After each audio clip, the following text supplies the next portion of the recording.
This is an informative speech on methamphetamines. My audience consists of members of my family and friends. There will be 4 people in the audience, the ages between 45 and 65. The setting of the speech is in a formal living room. There are 4 females, 1 male in the group. All members of the audience are interested in the effects of methamphetamines. I'll go ahead and show you the people now.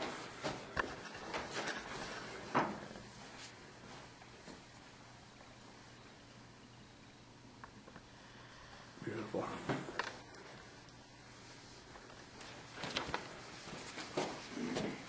Okay. Methamphetamines is a stimulant that affects the central nervous system, and it's highly addictive.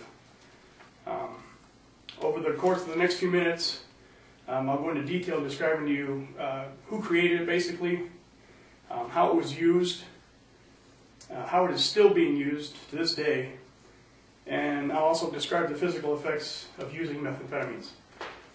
Methamphetamines is a stimulant that affects the central nervous system and is highly addictive. According to lifeormeth.org, methamphetamines is a type of amphetamines that has been around for many years. Amphetamines first were discovered in the 1800s, and methamphetamines, typically known as meth, was first created by a Japanese chemist by the name of Akira Ogata in 1918. The drug was first put into major production during World War II, believe it or not. The primary purpose for the drug was to keep the soldiers operating at a maximum function, which was able to reduce their hunger levels and also keep them awake a lot longer for battle. After World War II, meth usage decreased. It was not until the 1960s when it kind of appeared again through the underground with bikers, motorcycle gangs, so on and so forth. And basically, it resurfaced again. It was the new name of it was called P2P. P2P was largely, obviously I mentioned before, was largely associated with motorcycle gangs. Meth was no longer made by the guy in a white coat in the lab, so to speak. It was a new generation of meth. This drug in a biological way was the same chemically wise in the structure of biology, but it wasn't made the same way anymore. This type of meth was now made with household chemicals, such as cold medicines, Sudafeds, Vicks inhalers, household cleaners, Drano, ammonia, red phosphorus. Red phosphorus was a big one. You can find red phosphorus on the back of a matchbook. The way they separated the red phosphorus from that is they would take the matchbook, they would throw them into jars of alcohol, let the red phosphorus sink to the bottom, and then, of course, take off the paper off the top of the alcohol, then you have your red phosphorus. Another way is when they started taking the ephedrine off the market because the DEA and so on and government realized that they were using the ephedrine that was in a lot of the cold sinus medicines. They went ahead and pulled those off the shelf, and so people had to look for other ways of getting ephedrine. One of the ways that they were doing it was hitting local feed stores and picking up salt licks that they used for farm animals, and they were extracting ephedrine out of those. Again, though, the result was still the same. It was still methamphetamine. Does anybody have any questions so far? No. Okay, meth comes in powder form, small crystals, and large chunks, also known as rocks. Meth can be smoked, injected, taken orally. A lot of times what they'll do is they'll take diet pills, and they will take the diet pill and split them in half and actually put the meth inside the diet pills and put them in their stomach, so it's got a gel coat so it doesn't hurt their stomach quite as much, but the effect is still the same. Meth has an effect over the central nervous system of the body.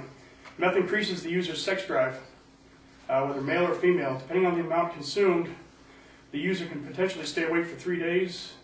24 hours is usually the start of it, and then eventually you work into your 3-day binges, so to speak. But that also depends on how much you've consumed. Meth brings to the user a state of euphoria. That can last for 12 hours to 72 hours. But there's a catch.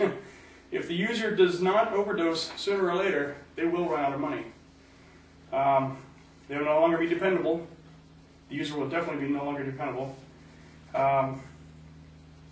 Meth doesn't discriminate. Meth Meth is not just for the poor, but it's used by the rich and the poor. Of all drugs used socially in the world, it is considered most socially unacceptable, even through drug users, whether you have your pot smokers, your heroin addicts, cocaine, crack. Typically you'll find if you talk to any of them, if you ask anybody, a person who uses meth, they think they're pretty much the bottom of the barrel. So meth can even make the best person begin to steal and lie. The focus of their life becomes nothing but meth. Currently, meth is made in flavors such as chocolate and strawberry and lemon. It's basically to attract the kids. Over here on the board here, I have what they call Strawberry Quick. This is geared for your younger kids, your 12-year-olds and younger, actually, and even up through teens. It has a nice flavor to it to attract the kids. I wouldn't say nice, but that's what it does.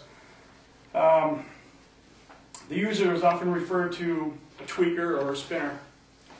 According to methresources.gov in 2004-2007, data from the National Survey on Drug Use and Health, approximately 1.58% of the persons aged 12 and older in Arizona reported using methamphetamines within the past year.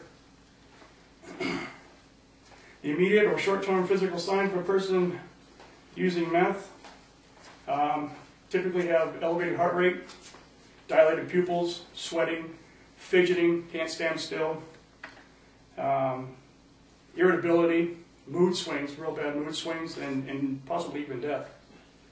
Long-term effects of meth usage are family and friend loss. Pretty much families get sick and tired of the lies and they give up. Same with friends.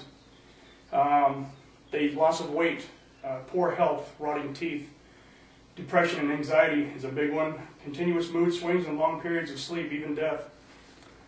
As you can see, methamphetamine is not new to this world. It's been around for a long time. It's not something that can be ignored. It's a killer that lives among us, and it's a source of self-destruction. Thank you all for listening.